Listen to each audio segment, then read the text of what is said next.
Part 1. You will hear a woman calling a holiday company. First, you have some time to look at questions 1 to 10.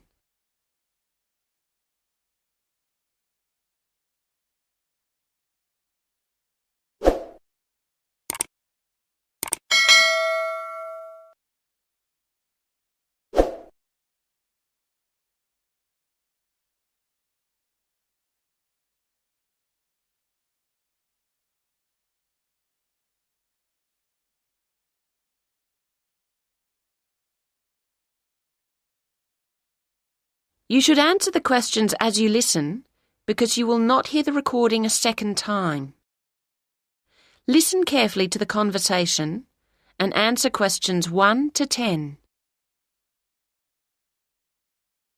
Good Times Holidays, John speaking. How may I help you? Oh, hello. I'm calling to complain about a holiday we've just had. Oh dear, I'm sorry to hear about that. Yes, we're very disappointed. What I need to do is to take some information from you so that I can look up the relevant files and then we can discuss the specific problems. Would that be all right with you? Yes, I hope it doesn't take too long. Oh no, let me just get a form ready. First, the name, please, of the person who booked the holiday. Well, our surname's Sharpe, S-H... Like a knife? Yes, but with an E on the end. And a first name? I'm Alice, but I think it was my husband who actually booked the trip. His name's Andrew. Fine. And then the address, please. It's flat 4, Beaconsfield, that's Beaconsfield,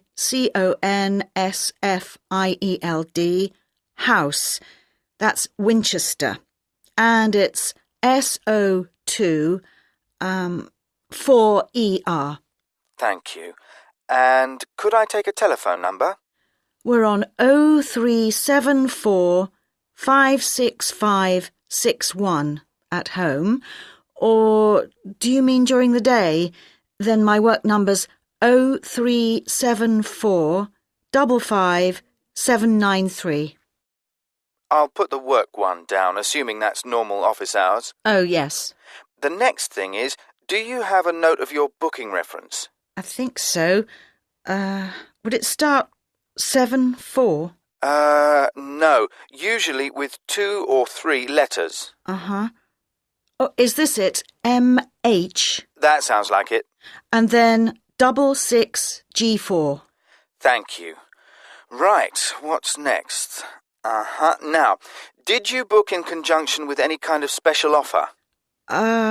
Or did you book directly with us? Or maybe through a scheme your employer's part of? Oh, OK. No, I think... Yes, we were using an offer from a credit card company. They always seem to have offers on. You get something with every bill, don't you? Yes, so many. Fine. And now, insurance. Did you have an insurance policy that came with your booking? Well, no. I mean, it came under our Gold Star policy, so we didn't need extra. No, that's fine. It's just a check. All right, nearly there. Now, what type of holiday was it? Well, not very... No, OK. It was called a midwinter break in the brochure. Thank you. And when was the holiday?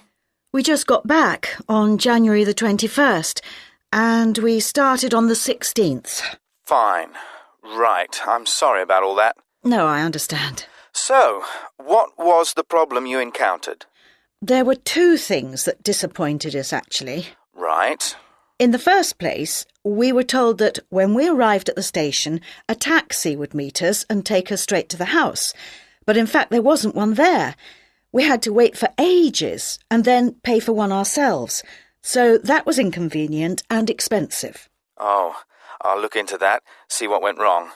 And the other problem was that we'd been promised there would be a bicycle for each of us stored at the house, ready to use. But there were only 3, which is no good for a family of 4. No, it wouldn't be. OK, well, I'll check into that as well. Now, if you can give me a few hours, I'll get back to you this afternoon, and then we can discuss... That is the end of Part 1. You now have half a minute to check your answers. Part 2. You will hear a talk about opportunities for temporary jobs. First, you have some time to look at questions 11 to 15.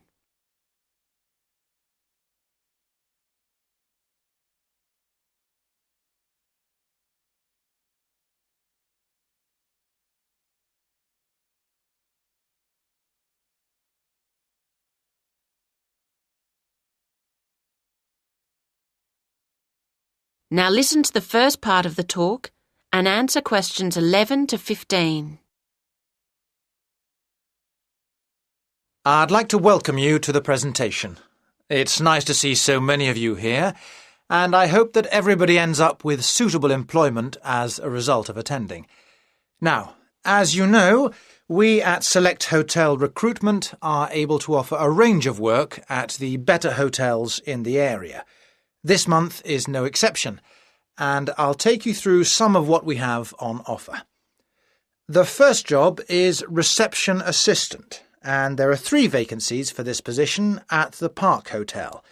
This is quite a varied job, and in fact I should point out that at certain times of the day it will involve heavy lifting when guests' luggage arrives or perhaps deliveries come in, so bear that in mind when deciding whether to apply for this post.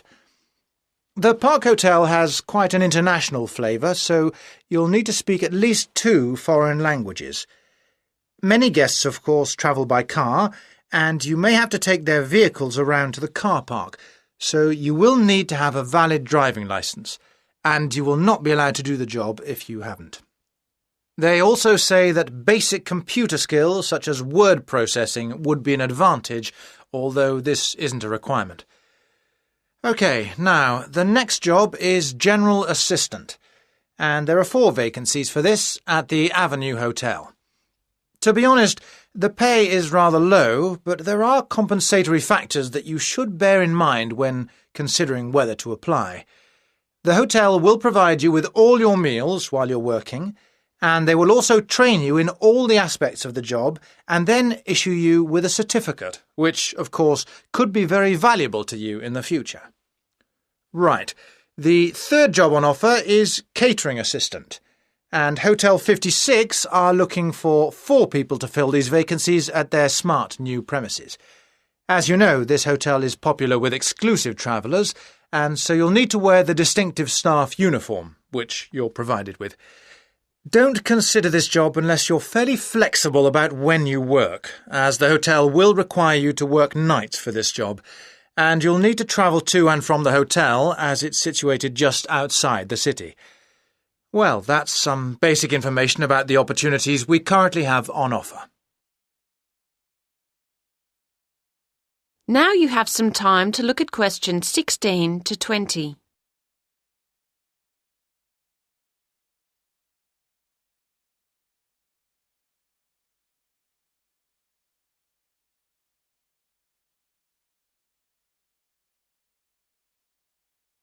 Now listen to the rest of the talk and answer questions 16 to 20.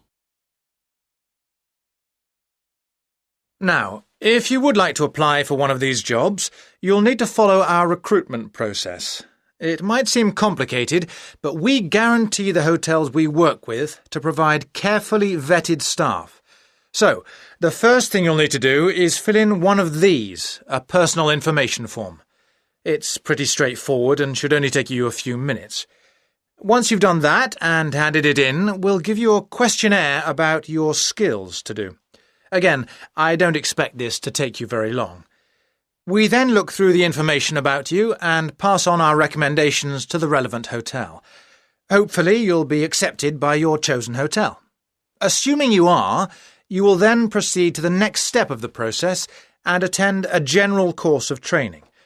This is designed to be helpful and realistic, so an important part of the course is role-play activities.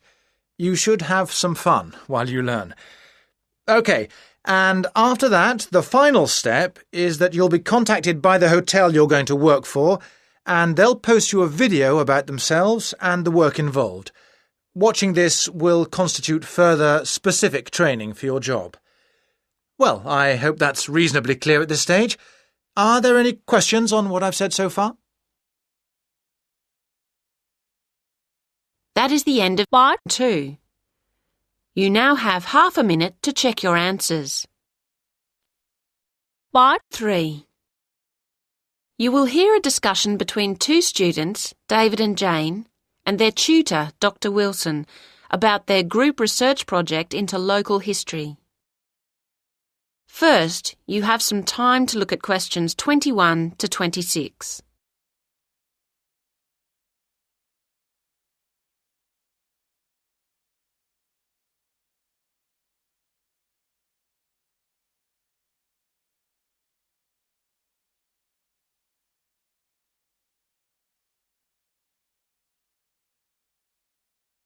Now listen to the first part of the conversation and answer questions 21 to 26. Hello, David, Jane. Hello. Hi. So, how's the local history project going? Are you making good progress? Yes and no. Oh? Well, we anticipated problems of various kinds. None of the group has much experience of collaborating on projects. But we spent some time discussing how to go about it and thrashed out what seemed a useful approach. But it seems that Jane and I are the only ones actually following the plan. That's meant that the whole project has been lacking coordination, and so we've fallen behind our schedule. I see. That's tricky. Yes, it is. We felt that the targets had been defined, so we'd all know what to deal with. But looking back, we probably should have really specified individual responsibilities. As it is, we only have a loose sense of what should be done by who. Well, this is quite a common problem, actually. I take it that you've had enough group meetings, so you're looking for an effective solution. If you go to the resource center, I think you'd find the advice service they provide there helpful at this point. Thanks. We'll go there later. On a specific note, I think we've got carried away with recruiting people to interview at the expense of building up the reference section, which I don't think is going to be solid enough. Do you think that'll be a major problem? I'd have to see how much is there to be sure. But, well, you'll have to be pragmatic at this point, I think. What you'd better do is ensure your methodology is really strong, so at least you can't be faulted on that front. Then, if people challenge your results, at least you've carefully reported how you reach them. Do you see what I mean? Yes.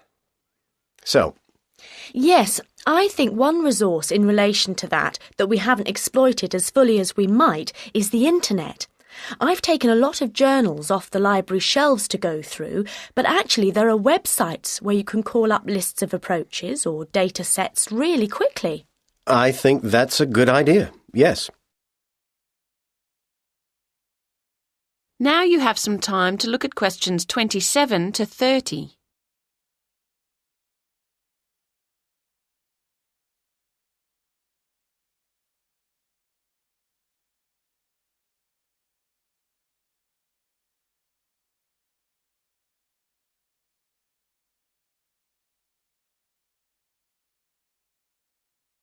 Now listen to the rest of the conversation and answer questions 27 to 30. Now, let's think about the field trip and at least make sure that goes as well as possible. You're going to Cambridge on the 22nd. The Monday, yes. It's quite soon now. And in the morning, you'll be travelling and then getting settled into the hotel. Uh-huh. But you need to get down to work after lunch, of course. Now, I've arranged for you to have a look at some useful visual material, especially photographs and old magazines and newspapers, which is included in an exhibition at the library in the university. That sounds like a good starting point. There's quite a lot on show, so that'll occupy most of the afternoon. Then the following morning, I want you to go and talk to someone in the city library. His name's Jarvis Gregson. He works in the education section there, and he's an expert on the area's history.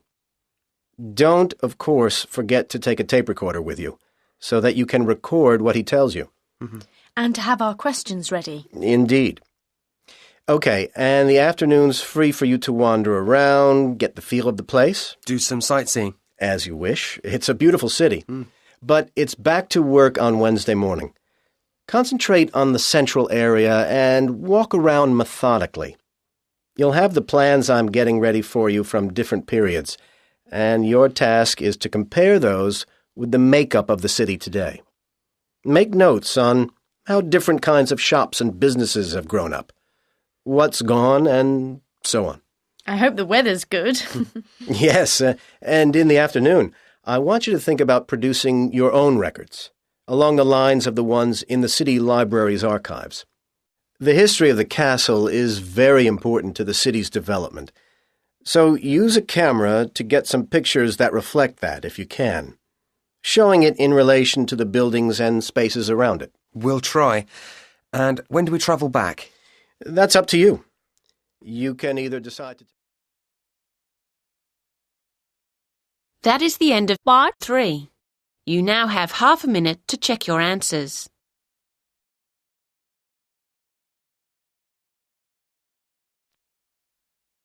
Part 4. You will hear part of a talk for tourism students about the London Eye, a modern tourist attraction in London. First, you have some time to look at questions 31 to 35.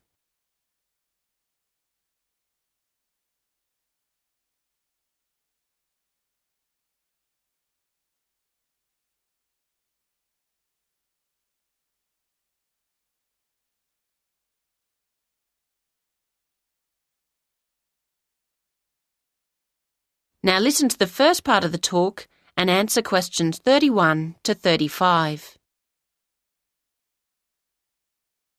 Today, I want to focus on some of the major sites that attract tourists to cities, and I'm going to begin with the London Eye. This giant wheel has, in a very few years, become one of the major attractions of London, and thus in the world. It's both simple in concept and awesome in delivery. Its creators are husband and wife architects David Marks and Julia Barfield. It was on their kitchen table in South London in 1993 that the first drawings for the London Eye were made, as the couple, who usually worked directly for clients, were entering a competition, the brief of which was to design millennium landmarks for the capital. In fact, nobody won, and the whole idea was scrapped, but the couple remained convinced that their dream should be pursued. They started to piece the project together and were soon attracting the attention of the press, and it wasn't long before British Airways had started to show an interest and then became a partner. As the project unrolled, everyone involved began to realise the sheer scale of what they were undertaking. It would be the largest observation wheel ever built, and over 1,700 people from a total of 5 countries would play a part in its construction. Nearly every one of its many parts and techniques needed to be invented, simply because they had never existed before. Transportation of the components would be on a scale reminiscent of pyramid building. Bringing them in meant that large parts had to fit under the various bridges of the River Thames, so this had to be timed to coincide with tides along its length. And even when completed, the Eye continues to be huge in its requirements. A small army of people are employed to look after it, with 350 hours maintenance being required every week, and apparently strange demands, such as washing all its glass with nothing but distilled water having to be met. But the views the Eye affords across London make it all worthwhile, and it's easy to understand why the Eye has become one of London's chief tourist assets. Now you have some time to look at questions 36 to 40.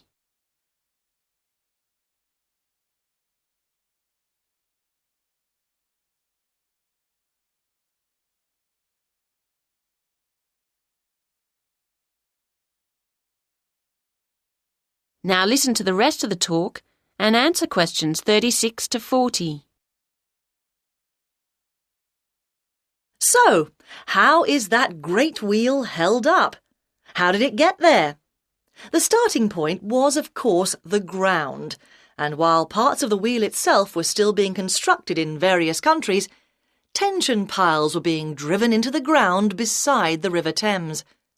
This was the first step, and once these were securely in place, a base cap was installed over them as a kind of lock, with two giant plinths pointing up onto which an A-frame was attached, like a giant letter. All this took many months and incredible effort, but meant that the spindle could be installed around which the great wheel would turn. Now the project really was in business, and the vast rim, with spokes like an outsized bicycle wheel, could be brought in. The passenger capsules were assembled and hung onto the rim, each one linked by mounting rings that would support eager viewers as they rose above London.